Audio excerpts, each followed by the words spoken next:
लो जी, आज आए हैं जी हम किंग रोड पे।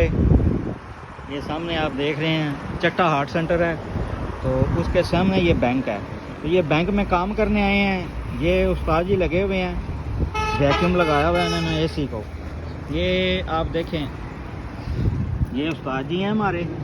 ये बहुत ही दूर से इनको मंगवाया हमने, ठीक है। इंडोनेशिया से स्पेशल इनको बनवाया बुलाया है जी। ये ग्री का एसी जो है ना, ये ठीक करने के लिए। हाँ जी उस्ताद जी, कैसा लग रहा है मंडी बाउलदीन में आके? मंडी बाउलदीन बहुत ही अच्छा है। मंडी बाउलदीन में इज्जत करते हैं।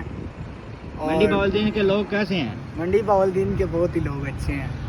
कैसी खिदमत की हम आपकी? इतना दूर से यहाँ पे ही काम सीखे हैं, तो हमारे साथ जी यहाँ पे नीचे बैठे हुए हैं। आप हमारे साथ जी को देखें, वो नीचे ये छोटे उस्ताद जी हैं, नीचे बड़े उस्ताद जी बैठे हुए हैं। तो ये जी अपना किंग रोड वाला चौक है।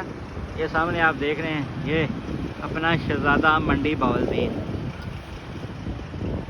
तो जो मंडी बाउलदीन से वीडियो देख रहे हैं वो ज़रा सामने आए।